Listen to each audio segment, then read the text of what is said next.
Good morning students. आप सभी का एक बार पुनः श्री राजाराम उच्च माध्यमिक विद्यालय मोजी आवास सांचौर के डिजिटल प्लेटफॉर्म पर हार्दिक स्वागत है।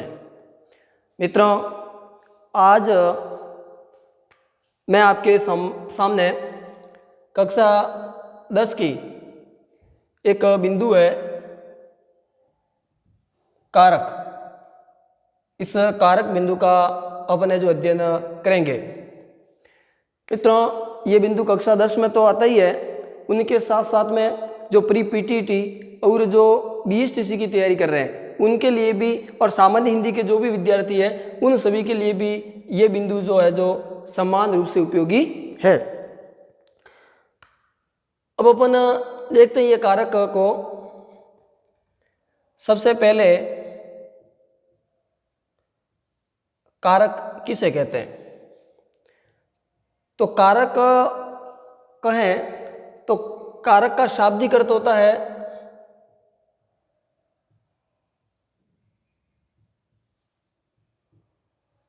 करने वाला, या फिर अपन यूं कह सकते हैं इसको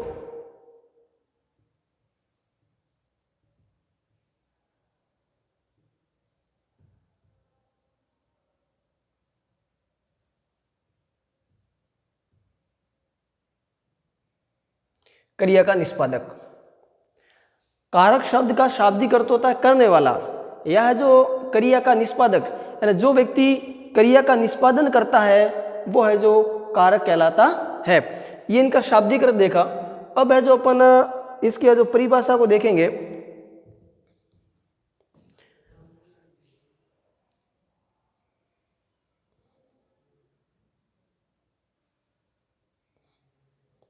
वाक्य में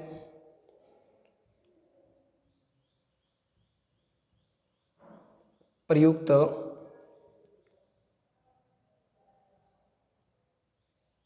संज्ञा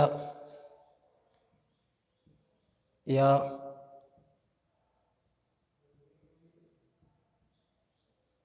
सर्वनाम का वाक्य में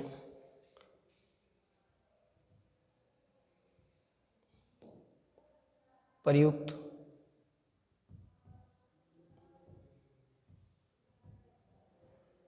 अन्य पदों, वाक्य में प्रयुक्त संज्ञा या सर्वनाम का वाक्य में प्रयुक्त अन्य पदों, और अन्य पदों में आप विशेष करके लिखो तो ये लिख सकते हो क्रिया के साथ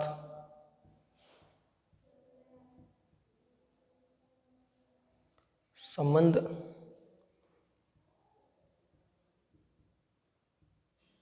बताने वाले को कारक कहते हैं। देखिए मित्रों, कारक शब्द का शाब्दिक अर्थ होता है क्रिया का निष्पादक, यानी जो क्रिया का निष्पादन करता है। और इसकी जो परिभाषा है वो इस प्रकार से है कि वाक्य में प्रयुक्त संज्ञा या सर्वनाम, वाक्य में प्रयुक्त संज्ञा या सर्वनाम वाक्य में प्रयुक्त अन्य पदों में, यानी अन्य पद कौन? विशेष करके क्रिया, और क्रिया के अलावा संज्ञा या सर्वनाम भी हो सकता है, तो उनके साथ संबंध बताने वालों को क्या कहते हैं? कारक कहते हैं। अपन जो उदाहरण के द्वारा समझते हैं।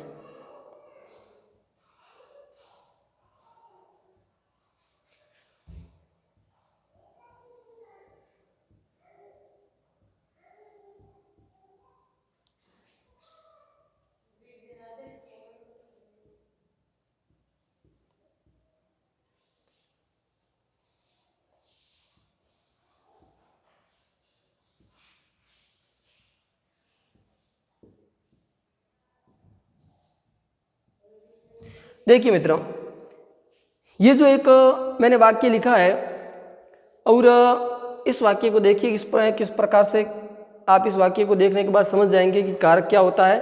और एक वाक्य में एक कारक नहीं होता, एक वाक्य में एक से ज़्यादा भी कारक हो सकते हैं, और वो किस प्रकार से होते हैं ये भी मैंने इसी वाक्य के द्वारा आपको समझाने का प्रयत्न किया है। जैसे राम ने रावण को बाण से लंका में और मारा।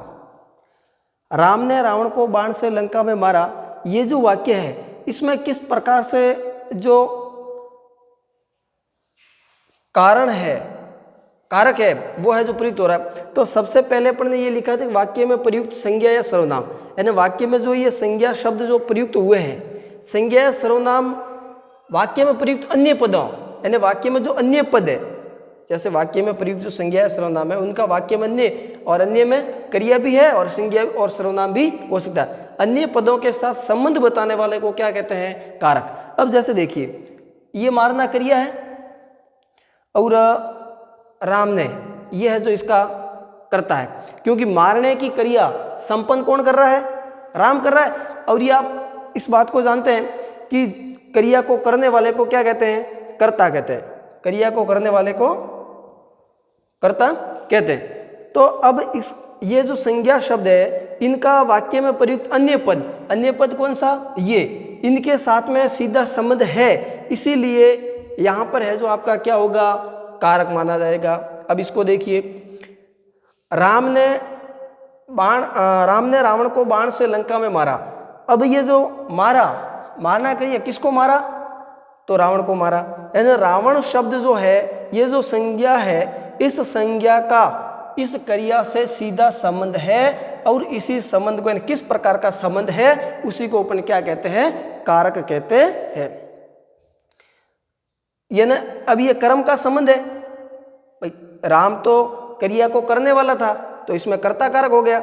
यह जो कर्म है उसका, मारा, किसको मारा? रावण को मारा बाण से। अब बाण इसमें क्या है?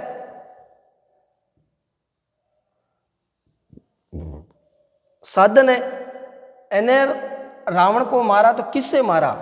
ठीक है ना, किसके द्वारा मारा? साधन कौन सा था? तो ये बाण क्या है? साधन है। इसलिए इसका भी है जो सीधा सीधा संबंध इस क्रिया के साथ में है, इसलिए यहां पर भी क्या है? कारक है और कर्ण कारक है।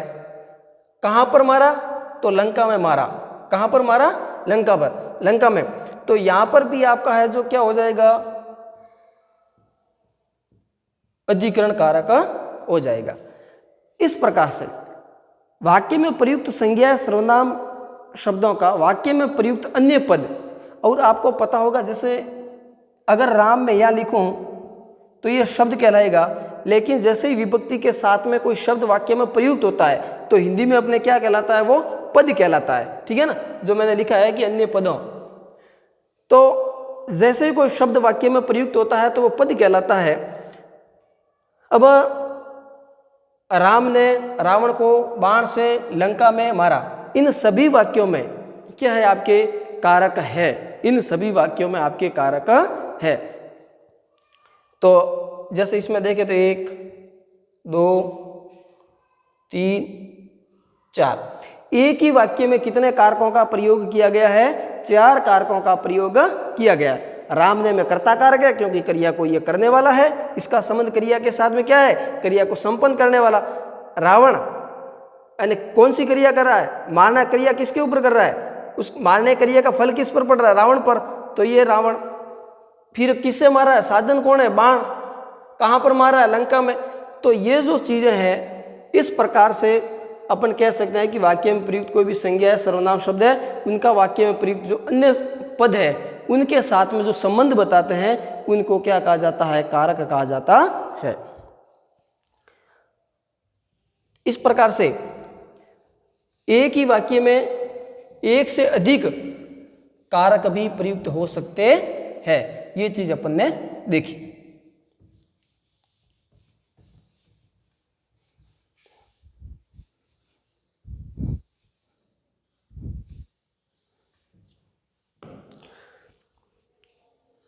अब एक वाक्य और अपन लेते हैं।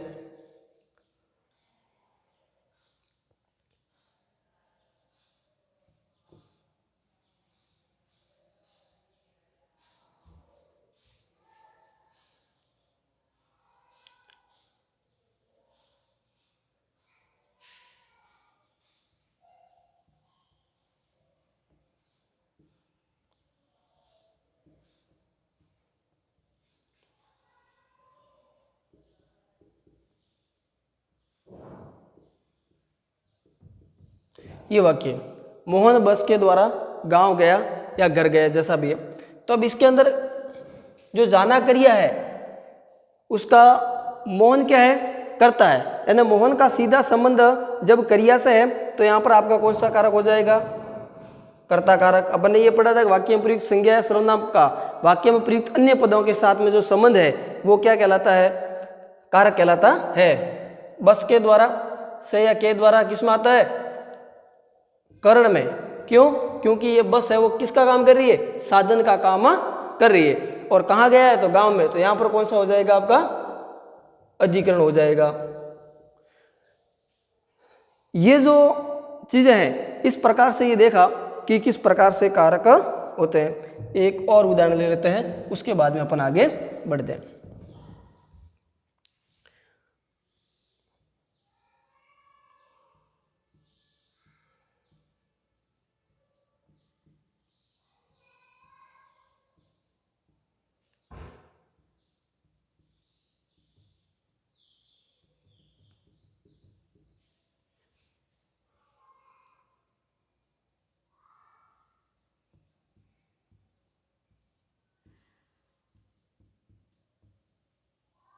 ये जो है सीता राम की पत्नी है, तो यहां पर कौन सा कारक हो जाएगा आपका,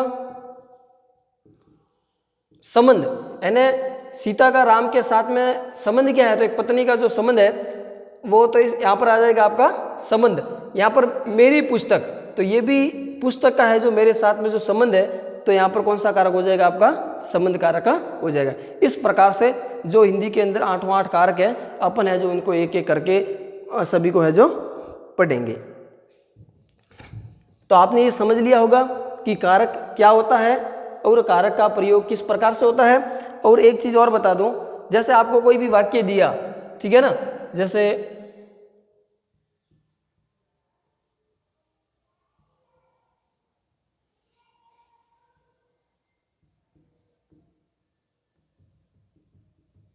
हरी आम खाता है। अब आपको प्रश्न ऐसा पूछ सकता है कि उपयुक्त वाक्य में कौन सा कारक है, तो फिर तो आपको वाक्य में जितने भी कारक प्रयुक्त हुए उन सभी को है जो दिखाना पड़ेगा और लिखना पड़ेगा। और अगर मान लीजिए ऐसा नहीं दे करके अगर आपको किसी एक शब्द के नीचे रेखा खींच ले और ये प्रश्न लिखे कि रेखांकित शब्द में कौन सा कारक है, उस समय में आपको केवल जिस शब्द के नीचे रेखा खींची है उसी शब्द का कारक बताना है। और जब आपको ऐसा रेखा नहीं खींच करके सीधा वाक्य का पूछ ले तो वाक्य में जितने भी कारकों का प्रयोग हुआ है उन सभी के बारे में आपको है जो लिखना है। जैसे यहाँ हरी जो है, तो हरी में कौन सा कारक हो जाएगा, कर्ता, क्योंकि खाने की क्रिया कौन संबंध कर रहा है, हरी। तो इस प्रकार से लिखना, हरी में कर्ता कारक, आम में हो जाएगा आपका कर्म कारक। क्योंकि मैंने आपको पूर्व कक्षा में ये पढ़ाया था कि क्रिया और क्रिया के माध्यम से आप ये पता लगा सकते हो कि वाक्य है वो सकर्मक है अकर्मक है। और अगर सकर्मक है तो क्रम पहचानने की मैंने जो पहले कहा था कि क्या किसे या किसको से आप जब भी प्रश्न करोगे तो प्रश्न का उत्तर मिलते ही आपको पता लग जाएगा। आप है जो उसमें से क्रम को ढूंढ करके आसानी से ले सकते हो या निकाल सकते हो।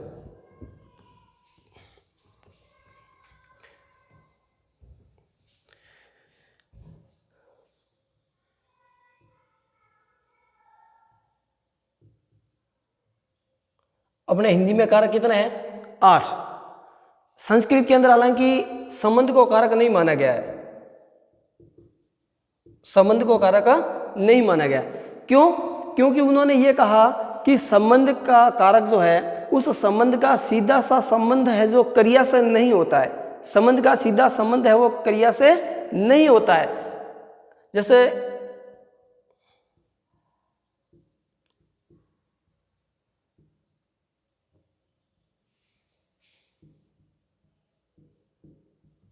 अब राम की पत्नी सीता, तो यहाँ जो राम का कोई मतलब नहीं है, ये जो इसका है जो सीधा संबंध क्रिया से होगा, इसलिए संस्कृत के अंदर इसको कारक नहीं माना गया। लेकिन अपने हिंदी में कारक है तो अपन है जो इसको पढ़ेंगे। अब सबसे पहला जो 8 कारक है, पहले एक बार मैं उनके नाम लिख देता हूं।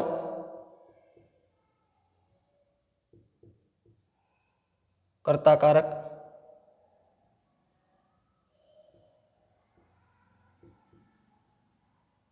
कर्म कारक,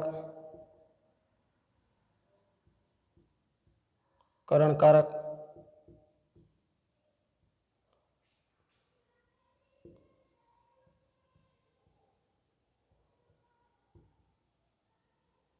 संप्रदान कारक,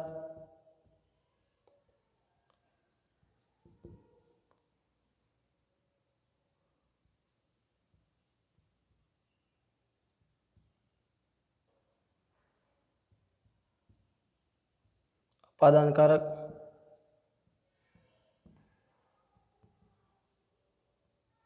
संबंध कारक, सातवां है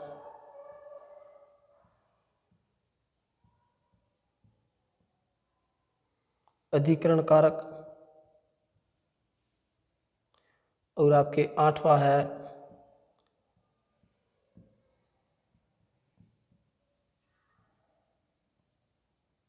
संबोधन कारक। मित्रों, हिंदी में कारक की संख्या कितनी है? 8 है। पहला कर्ता कारक, कर्म कारक, कर्ण कारक, संप्रदान कारक, अपादान कारक, संबंध कारक, अधिकरण कारक और संबोधन कारक। अब इनकी विभक्ति क्या है? तो कर्ता कारक की है ने या फिर शून्य, कर्म की को या फिर शून्य, करण से या फिर है जो आपका हो जाएगी के द्वारा,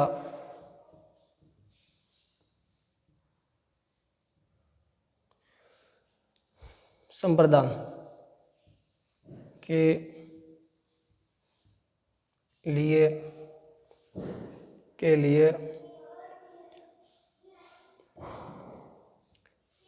या को भी हो सकती है के निमित्त, अपादान से। यहाँ पर है जो से होगा, लेकिन से का मतलब होगा पृथक होना।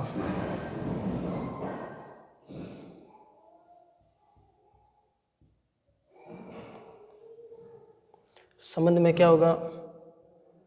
का, की, के या रा, री, रे।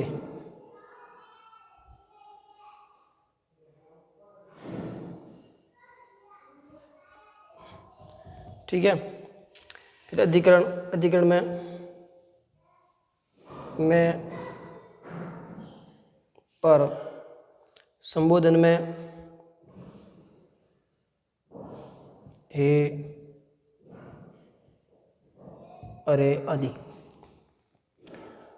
अब आपको सबसे पहले तो ये ध्यान में होना चाहिए कि हिंदी में कारक कितने हैं? 8 कारक है।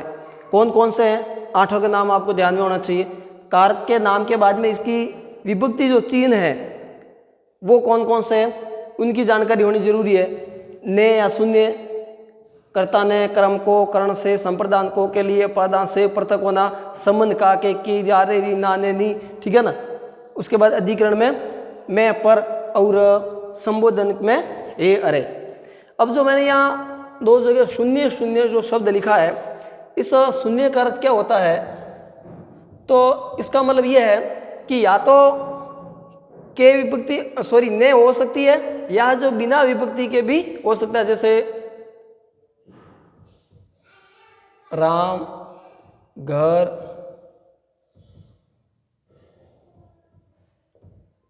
गया, राम ने खाना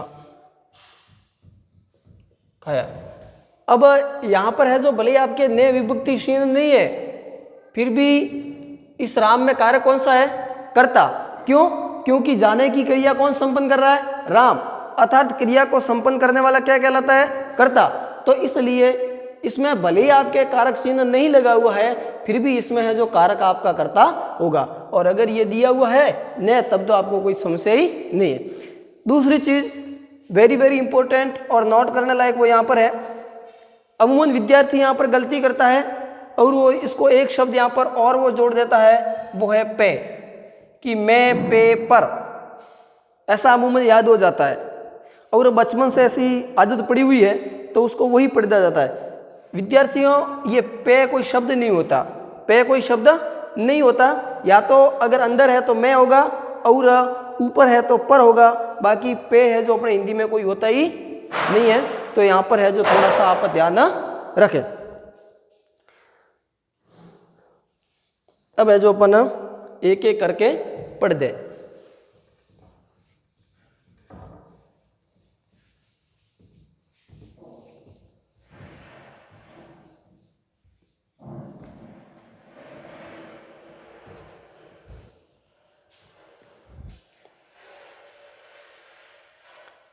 सबसे पहले कर्ता कारक।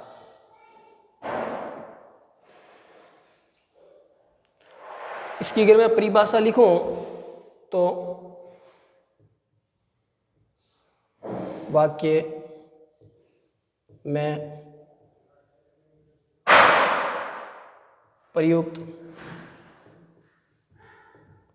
संज्ञा या सर्वनाम का वह रूप जो क्रिया को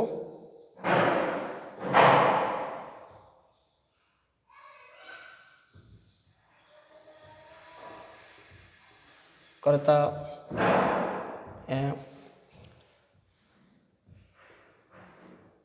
कर्ता कारक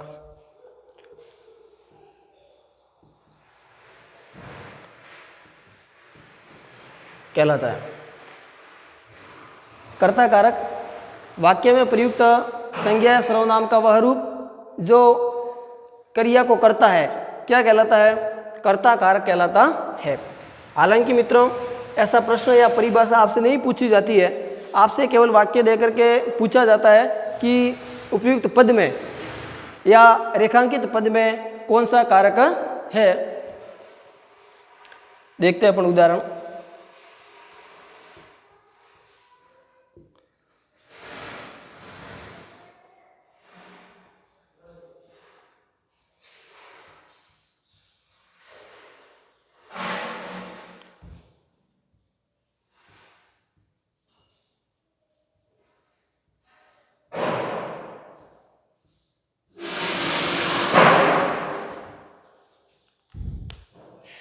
मोहन पुस्तक पढ़ रहा है। अब इसमें जो ये है, इस क्रिया को वाक्य में प्रयुक्त संज्ञा सर्वनाम का रूप जो क्रिया को संपन्न करता है। अब जो पढ़ना आपकी क्रिया है, पढ़ना क्रिया को संपन्न कौन कर रहा है? मोहन कर रहा है। इसलिए मोहन के अंदर कौन सा कारक होगा? आपका कर्ता कारक होगा। एक वाक्य और लिख देते हैं।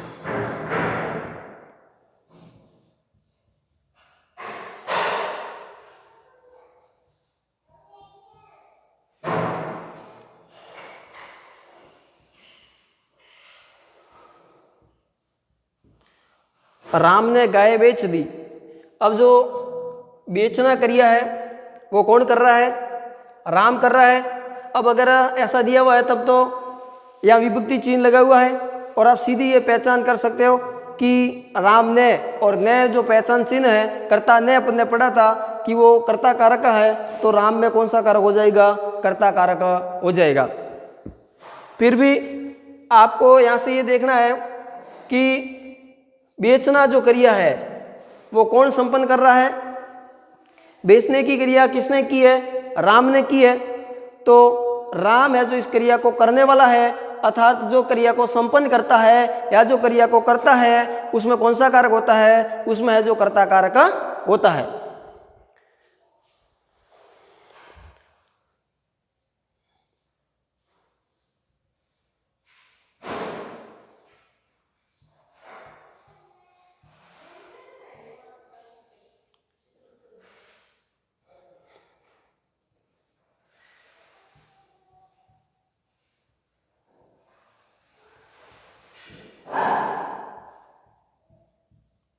वाक्य है नरेश आम खाता है।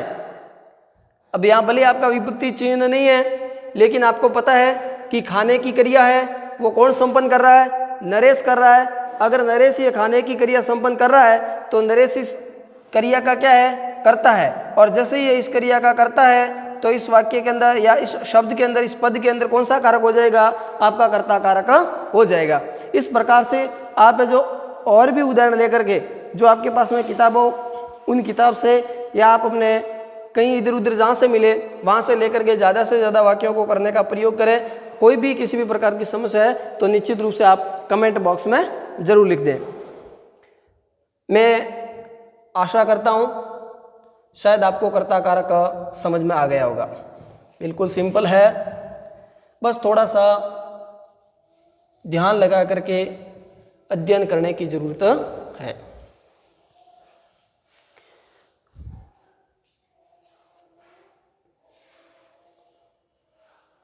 अब अपन दूसरा पढ़ेंगे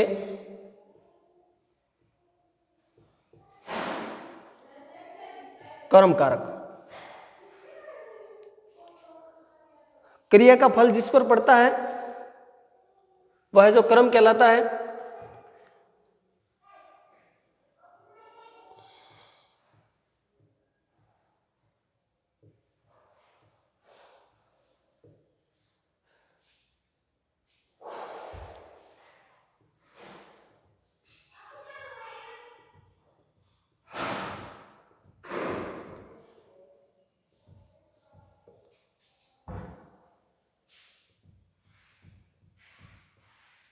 अर्थात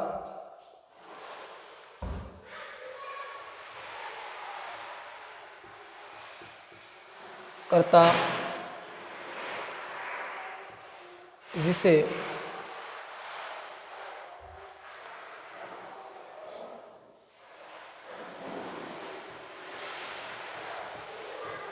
सबसे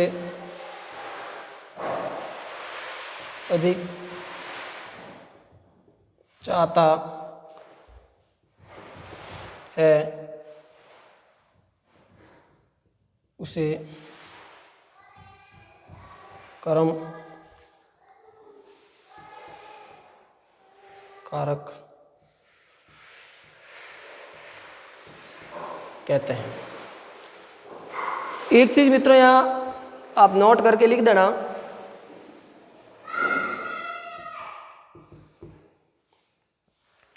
कि कर्म कारक है वो केवल सकर्मक क्रिया में होगा।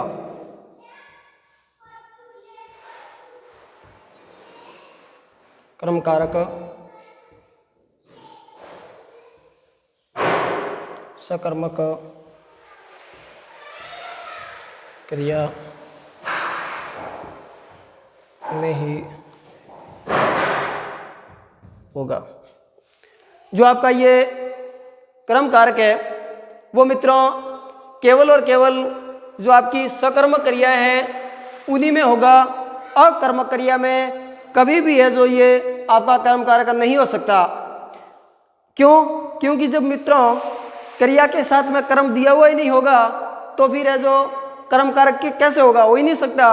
और अब क्रिया सकर्मक है या अकर्मक है, इसकी पहचान या सकर्मक क्रिया क्या होती है, सकर्मक क्रिया किसे कहते हैं, ये मुझे लगता है आपने जो पिछली कक्षा में जो अपने पढ़ा था उसको कंठस्थ कर लिया होगा।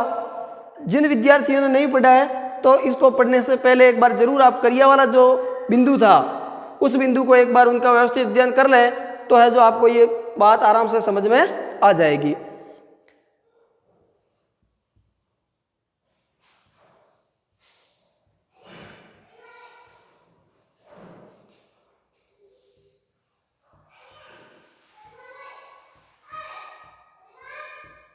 देखिए मित्रों, राम ने रावण को मारा।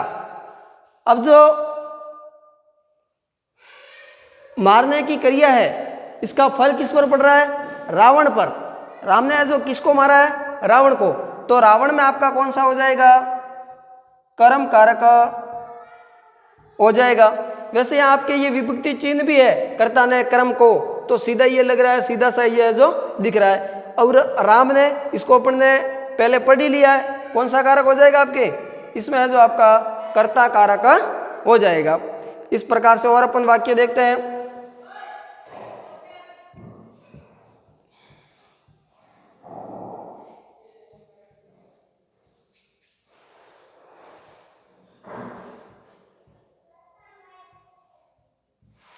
सीता आम खाती है। अब सीता में तो क्योंकि खाने की क्रिया कौन संबंध कर रहा? सीता कर रही है, इसलिए सीता क्या है? कर्ता कारक है। सीता क्या खाती है? आम खाती है। तो आम में है जो आपके कौन सा कारक हो जाएगा? कर्म कारक हो जाएगा।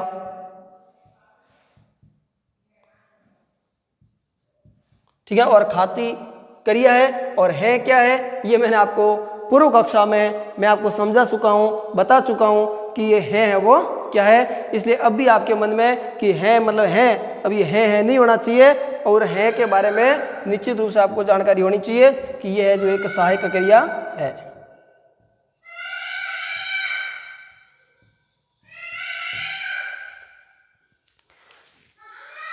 इस प्रकार से यह है जो हो गया। और वाक्य अपन है जो देखते हैं इसमें,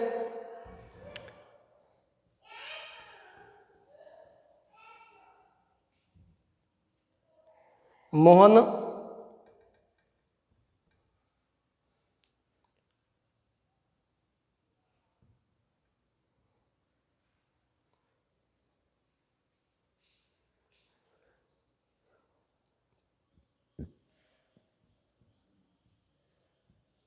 भोजन करता है।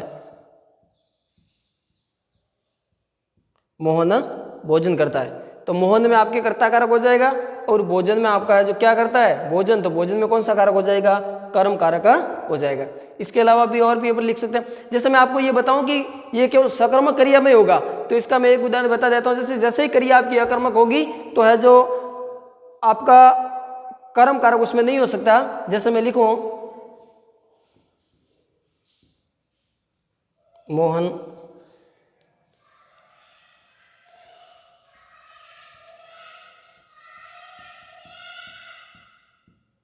हंसता है। अब इसमें मोहन जो है ये आपका कर्ता है, इसलिए इसमें कर्ता कारक तो हो गया, लेकिन हंसना क्रिया